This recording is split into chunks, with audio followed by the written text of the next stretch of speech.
to democracy. 1916 is one of the reasons for the political stability that we experience. In this supreme hour, the Irish nation must, by its valor and discipline, and by the readiness of its children to sacrifice themselves for the common good, prove itself worthy of the august destiny to which it is called.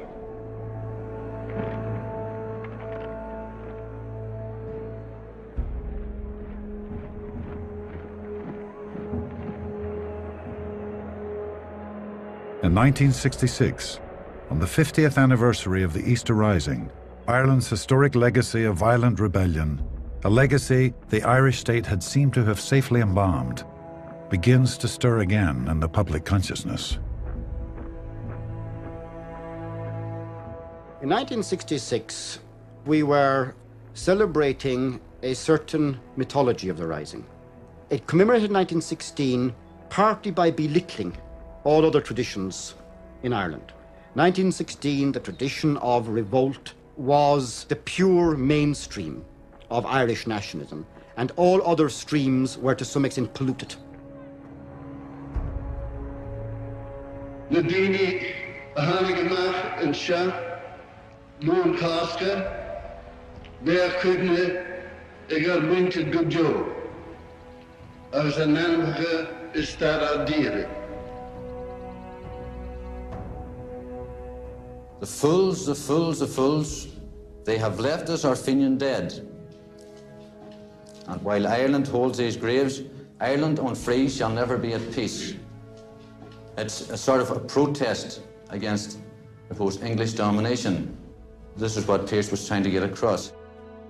The idea that dying for Ireland can be more productive than living for Ireland was enshrined after 1916 and could always be taken out and dusted down.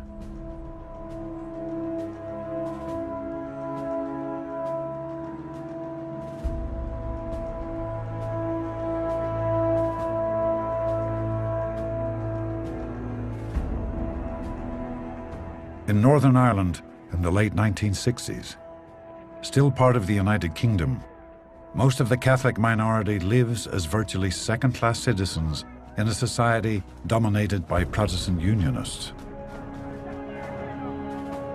The pressure cooker of the long festering grievances of the Catholic minority comes to a head. What begins as a civil rights movement quickly descends into a full-scale guerrilla war in the north. The Troubles have begun.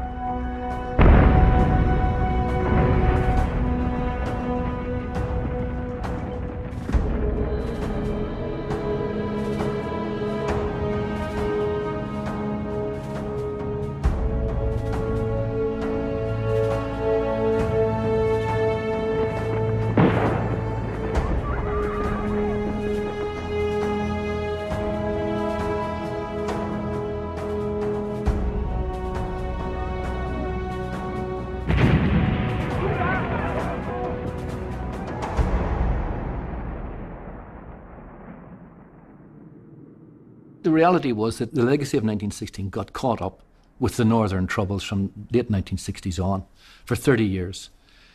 Was it the same fight? What was the difference? Where was the mandate for the Provisional IRA? Where was the mandate for the Easter rebels? Who gave them the order? Who justified that? All sorts of verbal gymnastics had to be deployed in order to try and say, no, it was entirely different situation, no comparison. But of course, other people looking at it in a more clear-sighted way would say, well, actually, I don't see much difference between the mandate that the Provisional IRA had and the mandate that the Tom Clarks and Patrick Pearses of this world had in 1916. Then, of course, the realisation was that if the politicians didn't commemorate 1916, the Provisional IRA certainly would. And what you see really during the 70s, 80s and into the 1990s even, is a distancing, a kind of amnesia that emerges in the Irish Republic, that while they understand how the state came into being, they almost want to kind of soft pedal, perhaps even forget the fact that the 1916 Rising was a rising of violence. Are people so afraid that people who are operating a campaign of murder and violence and killing against the civilian population, that we all condemn, are we so afraid of that we are afraid to celebrate ourselves? Now, if that happens, we are just sinking into some absolute bog of shame. In 30 years of fighting, 3,000 people lost their lives. More than had been killed in the 1916 Rising and the War of Independence combined. Once again, Irish America is ready to play its part, marshalling all sides towards a negotiated settlement and full disarmament. While neither side had won, there was a sense that both communities had achieved an even greater prize, a settlement on peace.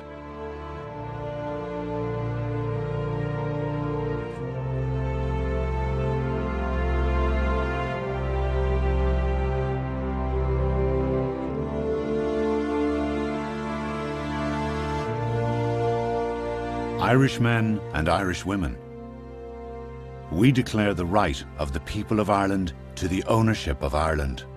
The Irish Republic guarantees religious and civil liberty, equal rights and equal opportunities to all to pursue the happiness and prosperity of the whole nation, cherishing all the children of the nation equally.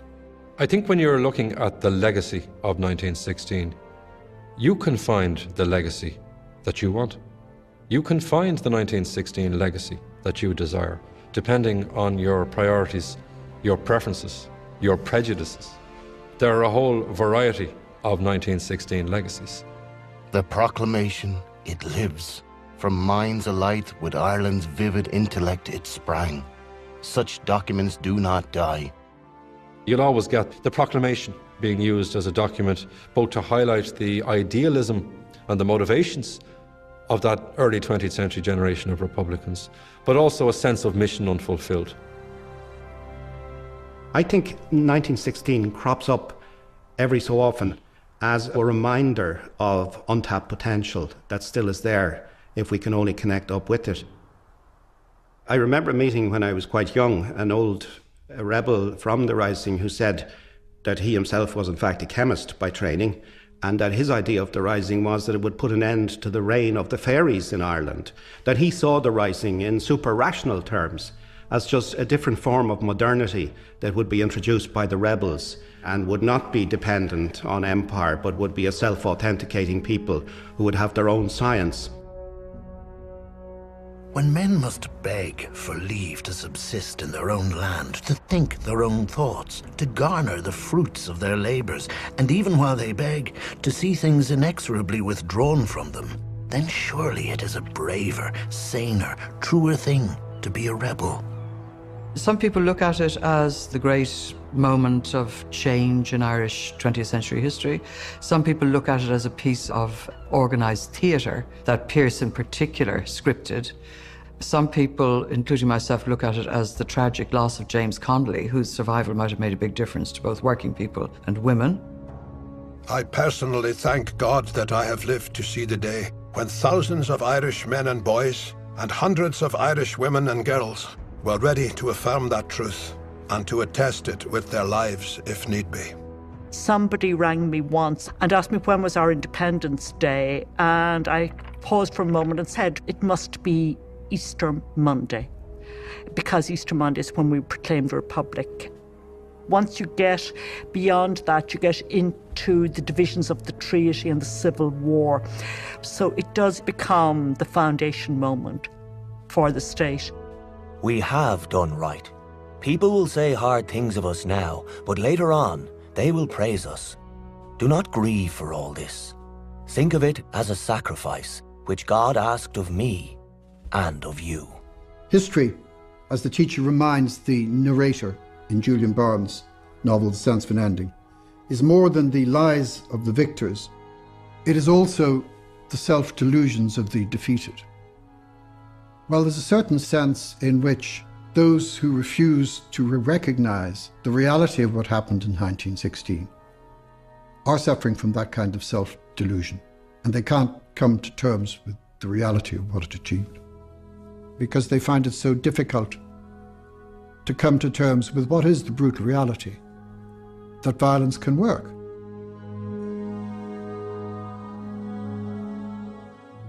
Around all historical events, you get an enormous mass of mythology, which is popularly believed. I think about 90% of what was believed was mythology. There was very little fact about it. The mass of the people live on mythology. The historians sort some of it out afterwards. But the historians won't be read by very many people.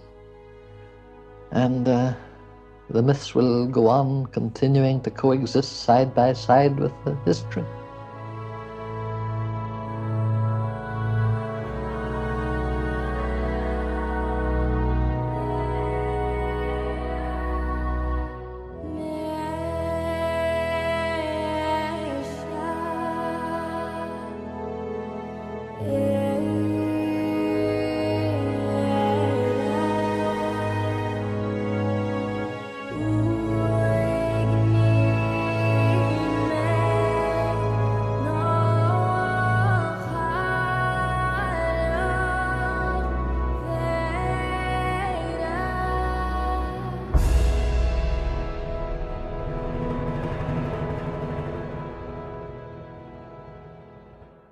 This series was made possible thanks to the generous support of our donors.